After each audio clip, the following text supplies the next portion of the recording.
Olá, seja muito bem-vindo ao programa O que é Ser Brasileiro?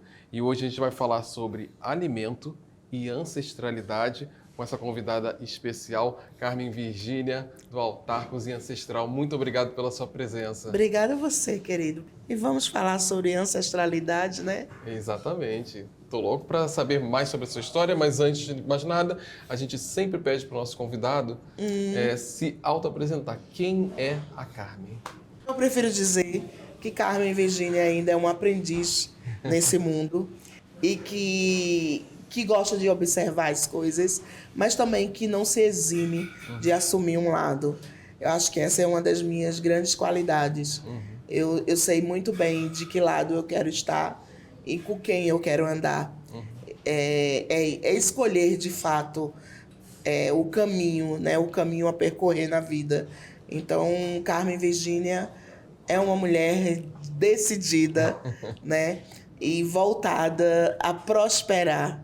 Então, ela sempre estará, né, em busca, ainda que não, por muitas vezes não esteja sempre, mas eu estarei em busca dessa prosperidade. E eu não falo prosperidade só em relação financeira. Eu falo de prosperidade de você espiritual, de você tentar se elevar espiritualmente, de você todos os dias acordar e sabendo que você é falha e errar menos do que ontem. E você ter consciência dos seus erros. Porque a pior coisa do mundo é você errar e você achar que está certo. Você não ter consciência desses erros e não se modificar e não aprender com eles. Então, eu sou uma mulher que eu venho aprendendo com os erros e errando menos no dia seguinte. Você está falando de aprendizado, então quero chegar lá no início com quem você aprendeu. Você teve uma família de grandes mulheres, né? Conta um pouco sobre isso. Bem, eu sou uma pessoa que foi criada por mulheres, né? Eu não tive pai, o meu pai não quis assumir a paternidade e tá tudo bem, viu, gente? Quando eu penso hoje, nos dias de hoje, o quanto que eu tive, e isso não é romantizando o abandono paternal, não. Isso é entender e de certa forma, perdoar também. E de saber que Deus tinha uns planos melhores para mim. Deus me deu uma senhora, uma avó maravilhosa. E eu pude ser amada por ela. E ter uma mãe incrível que trabalhava para suprir todas as necessidades que toda criança tem quando nasce. Então, eu fui criada por mulheres que desde sempre me mostrou o quanto que a gente pode ser mulher, como mulher, estar em todos os lugares e nos lugares que a gente queira estar e que não existe bolha que a gente não possa furar. Então, a minha referência maior sempre será feminina, e não só da minha família, mas também das minhas vizinhas, mas também das minhas amigas, das pessoas próximas de mim. Eu admiro demais, amo demais a alma feminina, e em alguns homens que conseguem destacar essa alma feminina, ainda que não sobressaia a questão de gênero. A feminilidade, né? Ela é um estilo, é um modo de viver, é um jeito de olhar de uma forma mais contemplativa e de mais acolhimento diante do outro, né? Então, eu confesso que as mulheres me encantam e eu não poderia ser uma Carmen Virgínia diferente, sendo criada pelas mulheres que eu fui. Né? Quais eram os nomes delas? Dona Inajá, que é a minha mãe, que é viva, graças a Deus. E Dona Edna, que era a minha avó, e que se foi há pouco mais de 3 anos. Mas era uma família grande, não era? Sim, a gente morava numa casa com 14, uma casa de 2 quartos com 14 pessoas. Uau. Agora, você tinha... Quem era a pessoa que cozinhava, assim, na família? Tinha alguém que cozinhava ou era cozinhava distribuído? sempre. Minha avó, que era avó? merendeira de escola pública. Sim. E minha tia Jane, que ela ainda continua sendo essa cozinheira até hoje. Você foi inspirada por elas, assim, de alguma forma? De certa forma, assim, acho que mais pela minha avó, né? Porque minha avó era uma pessoa que conseguiu ser amada por muita gente, um bairro quase inteiro, né? Minha avó era uma unanimidade se tratando de coração, se tratando de lealdade, de caráter e de pessoa dentro da comunidade. Pessoa ativa, ela tinha um clube de mães, ela atendia mulheres em risco social, ela cozinhava para 800 crianças todos os dias, ela varria 16 salas. Então era uma mulher muito atuante no principal colégio de um bairro inteiro, num bairro inteiro. Então, isso é muito importante, né? Isso é muito dignificante para mim ser a neta da merendeira da escola que eu estudava. Não tinha uma pessoa sequer que tivesse coragem de falar mal ou da comida ou da minha avó. Então eu aprendi a admirar minha avó através da postura dela por trás do fogão, na frente do fogão, né? Que a gente fala. Então, isso é inevitável não ter passado para mim. Confesso que eu não queria ser cozinheira, porque eu via minha avó muito apertada financeiramente. Eu via minha avó se desdobrando para administrar as contas de casa. Confesso, digo logo, nunca faltou nada para mim. Eu sou uma menina pobre de comunidade, né? Mas eu nunca passei fome. Isso é importante dizer, porque muitas vezes as pessoas elas acham que todo mundo que teve uma infância muito apertada, muito difícil, que morou em comunidade, que foi muito pobre, passou fome. Então, passar fome nunca. Eu era neta de uma cozinheira, como é que eu ia passar fome? Né? Então, a minha avó me ensinou a dividir um pouco. Isso ela me ensinou. A saber que e administrar bem essas coisas de se não tiver dinheiro para comprar 1 quilo de feijão, compra meio. E naquela época, assim, quando eu era criança, se vendia um copo de óleo de soja, meio quilo de açúcar, meio quilo de farinha. E isso dava para você fazer o almoço, meia galinha, sabe? Então eu digo que eu fui uma criança que aprendeu desde cedo a como dividir o pouco quando se tem muita gente. Você está falando uma coisa muito importante sobre o valor do alimento. O que é alimento para você? A saúde, porque o alimento também traz saúde, não porque sacia, só porque sacia a fome, mas porque tem nutrientes necessários que fazem com que a gente não precise do remédio, por exemplo. Sim. E você está falando do alimento quanto saúde e do alimento quanto espírito, vamos dizer assim, alimento do espírito, que é o Iabacé. Explica o que é Iabacé. Iabacé é uma cozinheira dos orixás e eu fui escolhida aos 7 anos de idade para cozinhar para os orixás. Só que tem muita gente que diz, mas como? O que é orixá? Orixás são deuses, são espíritos, são forças da natureza. São forças divindades da natureza que se alimentam daquilo que a gente tira da própria natureza. Quando a gente fala devolver à natureza tudo que retiramos dela, a gente está falando de oferendar para essa natureza. Então, quando a gente oferenda um prato de acarajé para Yansan, a gente não está dizendo para Yansan, coma aqui, Yansan. A gente está dizendo, estamos devolvendo o feijão fradinho, o bolinho de feijão fradinho, pilado junto com a cebola e frito no dendê para Yansan, para essa divindade. Isso tudo é muito importante. É para que ela se fortaleça dentro da gente, para que esse espírito da natureza esteja sempre vivo. Isso é que é lindo. Isso aí é que está a poesia de tudo. A comida também ela é poesia. A comida também é música. A comida também ela faz com que a gente saia de um estado de tristeza, de dor, de angústia e vá para um estado de felicidade. Isso é muito bonito. E também tem um outro aspecto, que é o aspecto do compartilhar, o aspecto da comunidade, de você fazer a comunhão, né? E o candomblé tem muito disso. Você tem essa fé nos orixás, né?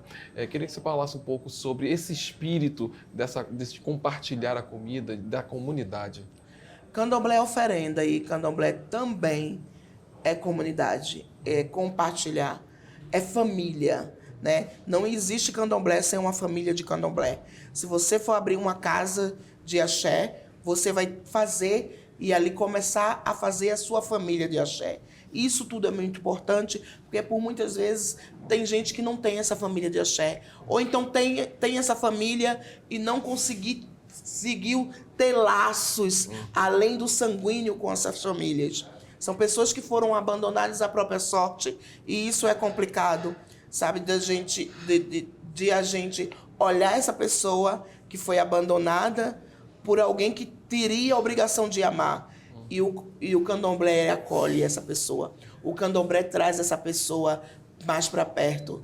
E isso tudo é muito lindo. A nossa família de axé, ela é crucial para perpetuar o nosso axé, né? Então, a minha família de axé, ela não nasceu de 10, de 5, de 2 anos atrás.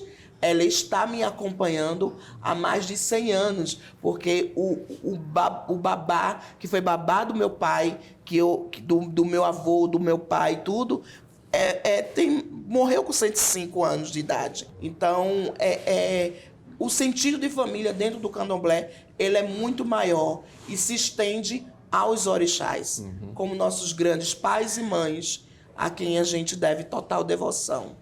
Agora, você construiu um negócio, né? O restaurante, o Altar Cozinha Ancestral, com esse olhar para a sua ancestralidade, né? Como é que surgiu? O que te motivou a fazer isso?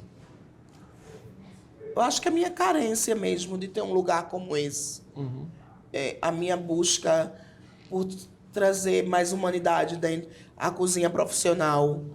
A minha vontade de ter um lugar que se assemelhasse com aquilo que fez com que eu chegasse até aqui. Eu não seria a Carmen Virgínia da TV, a famosa, a influência digital, se não fosse a Carmen Virgínia do terreiro, que fosse escolhida pelos orixás para cozinhar para eles. Então, foi o sentido de não só fazer com que as pessoas se sentissem num terreiro sem ir no terreiro, mas também de me sentir mais segura. Porque o terreiro foi o lugar que eu mais me senti segura e acolhida. Então, se eu consegui criar isso no ambiente de um restaurante, é justamente para que aqui eu também tenha essa segurança, para que aqui as pessoas que venham, elas digam, poxa, eu saí melhor do que entrei. Que energia boa, que energia bacana. Então, eu acho que, acredito, quando eu criei o altar, não foi formulada a intenção de dizer vai desmistificar tanta coisa, mas foi em busca daquela Carmen que se inspirou em Dona Edna e queria que as pessoas tivessem por ela a mesma consideração, o mesmo respeito que eu consegui hoje, depois de 15 anos de carreira. Então, o altar é o meu lar, é a extensão do meu terreiro, é a minha vida, isso aqui é a minha vida. E o meu terreiro, ele só tem uma porta aberta. E todos podem entrar, todos podem sentar. E pelo menos aqui, no meu altar, todos são iguais. Ainda que tenha cor, ainda que tenha gênero, ainda que tenha algumas coisas que diferenciem um do outro, porque é necessário essa diferença, mas é que todos são respeitados igualmente. Aqui não tem um bolso, um que chega com o bolso cheio e o outro que só tem um dinheiro para uma acarajé e a gente vai tratar diferente.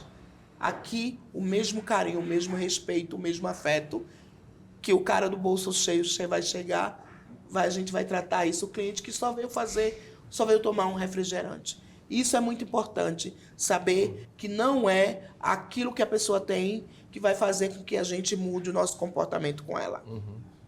O conceito do altar é saber que aquilo que ela é que vai ser predominante para que a gente trate ela como realmente ela merece. Por isso que aqui não é admitido desrespeito, por isso que aqui não é admitido qualquer tipo de preconceito, ou racismo, ou homofobia, ou transfobia, ou gente que tem atitudes capacitistas. Então, se você for olhar o altar em sua extensão, você vai olhar que qualquer pessoa pode estar aqui.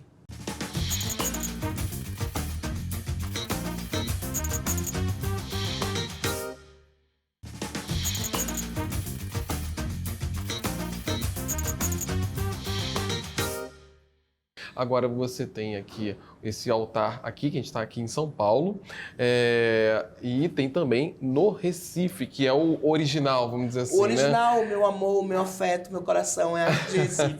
Só que Como é que você fica nesse bate-volta lá? Só que o de Recife tem uma diferença. Ah. O de Recife não tem tanta estrutura, mas tem a questão do afeto. O princípio é fundamental de ideologia do altar, né, do altar daqui, está em Recife, que é tratar todo mundo igual, que todo mundo ali deve ser reverenciado também como orixá. Ainda que não tenha o luxo que esse daqui tem, em Recife eu tenho muito mais carinho, porque lá parece que as pessoas têm mais vontade de estar, porque é tudo tão simples, é uma Carmen tão despida de tantas coisas, que é muito mais difícil me amar lá, entendeu? Nas dificuldades. E as pessoas me amam lá.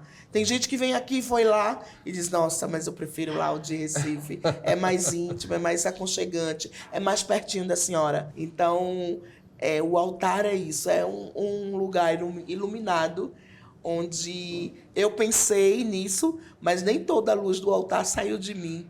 Ela é composta pelas pessoas que aqui estão, pelas pessoas que vêm, né, em busca de um afeto, de uma comida, né, dessa experiência. Porque eu não vendo só comida, eu vendo uma experiência. Então, é importante que as pessoas tenham essa consciência que a minha comida não mata apenas a fome, mas a pessoa tem consciência dos benefícios para a alma que a minha comida faz. Então, vem aqui procurar o afeto de Carmen, porque sabe que na comida de Carmen realmente tem amor. Amor pelo que faz, amor pelas pessoas. E amor, acima de tudo, pela minha família. Eu também estou aqui em São Paulo, longe, né? Durante esse tempo todo. Eu estou há 6 meses aqui. Se muito, eu fui em Recife ver minha mãe com câncer, meus 2 filhos, minha neta, meu próprio marido. Se eu muito fui 4 vezes. Mas tudo vale a pena. Eu estou aqui contribuindo para que os sonhos dos meus filhos sejam concretizados, para que eu possa formar minha filha advogada, para que meu filho consiga ser aquilo que ele quiser, porque ele ainda não decidiu, para que a minha neta seja herdeira. Então, não existe vida sem planejamento, sem dificuldade, sem luta, e aquilo que vem muito fácil se vai muito fácil e é mais fácil de esquecer. Você estava falando dos seus filhos, é isso? Os nomes deles? Júlia e João. Júlia e João. E tem neto? Neta, Yaya. Ah, e você está falando disso e está falando de legado, né? O que você espera deixar de legado em termos de valores para os seus filhos e netos? Eu espero aquilo que eu já vejo no olhar dos meus filhos, que eles têm muito orgulho da mãe dele. A melhor coisa do mundo é eu saber que os meus filhos têm orgulho de mim, sabe? O pai, a mãe, que ouve dos filhos dizer, mamãe, eu tenho muito orgulho da senhora. E é isso que me faz errar menos, e é isso que me faz dar mais exemplo. Porque eu nunca fui aquela mãe muito, eu queria ficar junto, de querer estar na barrinha da saia. Nunca fui isso. Eu confesso que eu não nasci para ser mãe, mas eu sou uma excelente mãe. Eu botei 2 pessoas no mundo e eu tenho que ter a consciência do peso que é isso para o mundo. Do que essas crianças, quando crescerem, né, que agora já é tão grande, poderiam ser ruins ou boas para o mundo. Então eu entendi que se eu for uma pessoa boa, melhor, eu vou dar bons exemplos. Os meus filhos nunca apanharam. Eu nunca bati nos meus filhos. Eu nunca aumentei a voz para os meus filhos. E vou confessar, eles são íntegros, eles são maravilhosos. E eu fico assim olhando, será que eu contribuí com esses meninos desse jeito? Claro, porque né? o João é incrível, ele é um amigo encantador. Ele é adorado pelos amigos dele, acabou de fazer 18 anos. A minha filha é íntegra, ela é honesta, uma menina honesta, toda certinha. Gosta de fazer tudo certinho, sabe? E eu fico olhando, nossa, que menina é essa?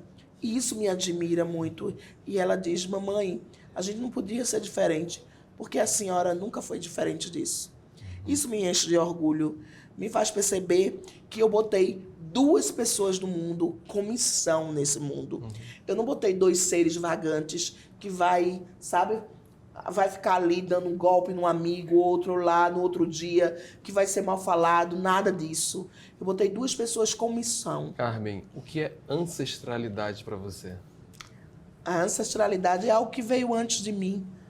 É aquilo que me move a estar aqui. Eu acredito que eu sou os sonhos dos meus ancestrais. Eu acredito que eu esteja fazendo muito ancestral meu sorrir de felicidade, dizer assim, olha, essa menina, ninguém dava nada por ela, olha onde ela chegou, olha ela danada. Conseguiu enganar todo mundo com essa carinha dela, furou a bolha e agora olha como ela está bem. Então eu acredito que a ancestralidade é reverenciar aquele que veio antes de mim, que sofreu, que chegou aqui capturado, amordaçado, que foi escravizado e que ainda assim nos deixou heranças indeléveis, heranças que nenhum outro povo deixou, que ainda assim mostrou a felicidade através da dança, do canto, do teatro, das artes, né, da arquitetura, né, da comida. O que seria da cozinha brasileira se não fossem os negros? Então, a gente tem que pensar nisso. Quem foram esses povos? De onde eles vieram? Como vivem, né? Então, a minha ancestralidade é uma ancestralidade baseada na história, né, de um massacre que começou com o sequestro de reis e rainhas, né, vindo de um navio, não foi de cruzeiro, né, num navio negreiro, e que chegou aqui nessas terras, e que ainda assim sofrendo, chorando, morrendo, sendo chicoteado, deixou de herança para mim a luta, né, a resistência e a existência. Eu sou uma mulher que eu existo dentro da cozinha, e isso ninguém vai apagar, porque foi herdado genuinamente pela minha ancestralidade. Carmen, o que é ser brasileira? É preciso a gente saber que a gente vive num país com 33 milhões de pessoas vivendo à margem da pobreza, com insegurança alimentar. É preciso a gente saber que só votando direito é que a gente vai ter aquilo que a gente chama de justiça social. É preciso a gente saber que não é doando cesta básica no final do ano, fazendo campanhas para dar ajuda no final do ano, que vai tirar de você toda a responsabilidade que os seus privilégios fizeram nesse tantos anos, mais de 500 anos de Brasil. É preciso você ter consciência, as pessoas brancas terem consciência que a maioria da população brasileira são negras e que ainda assim, eles como minoria, eles têm maior poder de dinheiro e de compra nesse país. E que se eles não tomarem consciência desse privilégio, a gente nunca vai acabar com algo que a gente chama de desigualdade social. É preciso você entender e enxergar o Brasil, o nosso país tão grande, que é do tamanho de quase um continente, que existem pessoas diferentes, que fala, que come diferente de um e do outro, que tem gente que usa cabelo rosa, gente que usa cabelo preto, tem gente que não usa cabelo. E que tá tudo bem, que tem homem, que tem mulher, tem gente que diz que não é mais nada, e tá tudo bem. O segredo da vida, e eu acho que é o segredo não só do que é ser brasileiro, mas o que é ser humano dentro desse mundo que tem 7 bilhões de pessoas, é saber que nós somos uma pluralidade que vivem em comunidade e que ninguém é igual ao outro, que todo mundo é diferente e que podemos conviver com essas diferenças. E no dia que todo mundo tiver essa consciência, saberá realmente o que é ser brasileiro, o que é ser humano e o que é viver no mundo. Isso aí. Carmen, você é maravilhosa. Obrigada, Obrigado. meu amor. Olha, eu não quero me candidatar não, é porque eu falo bem mesmo, tá? Eu nunca vou me candidatar a cargo público, nem se preocupe, tá? Maravilhosa. Obrigado mais uma vez. Obrigada, meu amor. Foi Então, lindo. um beijo pra vocês de casa. Eu fico com minha luz, meu axé. E Axé. pensem bem naquilo que vocês pensam pra vocês e pro mundo. É isso aí, axé. Para você, um grande abraço. A gente se vê semana que vem aqui no canal Empreender. Tchau.